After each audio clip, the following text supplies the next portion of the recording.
Bon, alors ça y est, on va serrer la vis, là, fini les constructions, en tout cas du moins on l'espère, qu'à terme, ce sera fini les constructions de condos tout croche. Là, imaginez, vous économisez toute votre vie ou presque, ou vous vendez votre maison familiale, puis là vous avez un bon patrimoine, vous achetez le condo de vos rêves, puis au bout de 2-3 ans, alors que c'est neuf, ben l'eau se met à couler du plafond ou à sortir du plancher, puis des histoires comme ça, il y en a des dizaines et des dizaines.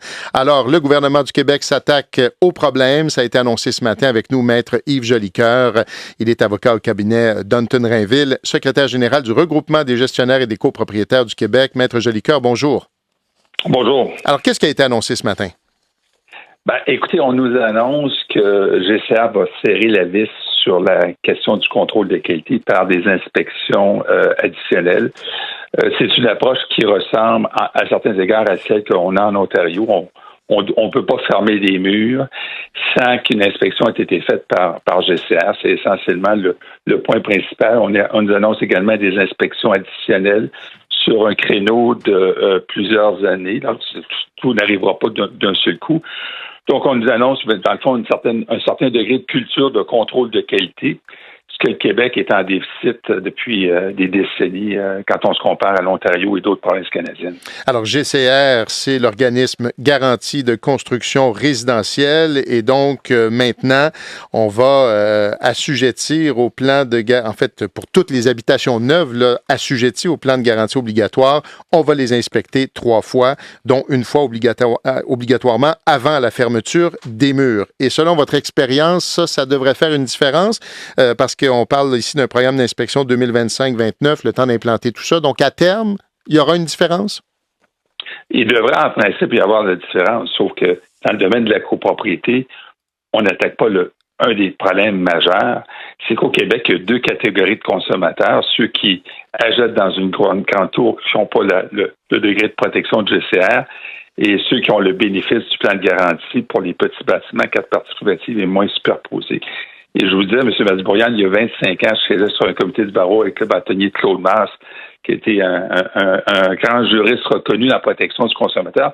Ils ont décrit au niveau du barreau, il y a 25 ans, le fait qu'on avait 2 types de consommateurs au Québec.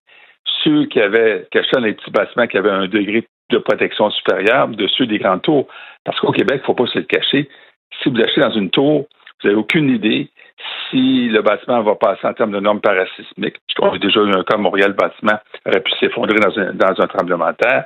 Il n'y a pas de contrôle de qualité garanti pour les grandes tours à un moment où on est en pénurie de logements et on veut densifier le territoire, notamment à Montréal, dans des tours. On est toujours sans cadre législatif dans ce domaine-là, bien qu'on nous annonce une intention ministérielle de déposer un projet de loi. Mais ça fait des décennies qu'on l'attend, ce projet de loi-là, qui viendrait élargir le plan de garantie pour apporter une protection adéquate à l'ensemble des Québécois. OK, donc on muscle le programme d'inspection, mais ce que je comprends, là, c'est que ça ne concernera pas toutes les nouvelles habitations neuves. C'est seulement toutes les habitations neuves ou nouvelles habitations neuves, mais qui sont déjà sous le parapluie de GCR. Le règlement. Oui, le règlement qui est le règlement sur le plan de garantie maison neuve. Donc, on est dans l'attente. La ministre de la Forêt, après le scandale de Trigone qu'on a connu, où on a vu, notamment Radio-Canada, un reportage choc où on essaie le placo-plate avant d'installer la toiture. On est toujours dans une attente et ça fait des gouvernement après gouvernement. On nous annonce, oui, on va élargir, on va mettre une meilleure protection pour les consommateurs, pour les plus grands bâtiments. Et là, on est en attente. Là. On espère que la CAQ va réellement déposer un projet de loi, puis que ce projet de loi-là ne mourra pas au feuilleton et que ça va un jour avoir une protection adéquate pour l'ensemble des Québécois, ce qui est totalement inacceptable. On est réellement dans un État ici au Québec où le consommateur est aucunement protégé pour les grands bâtiments. Et jusqu'à quel point les problèmes sont fréquents, là, si on faisait un portrait, en tout cas une radiographie, là, un bilan de santé des immeubles à condos, là, c'est vraiment si répandu les problèmes, et surtout dans les grandes tours?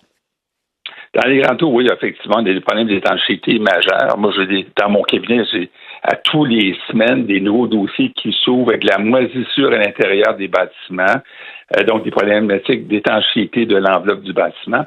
Souvent, on n'a aucun détail de construction aussi, c'est comme extraordinaire. Les conseils d'administration veulent faire des travaux, mais ils ne savent pas exactement où va passer les tuyaux, l'électricité.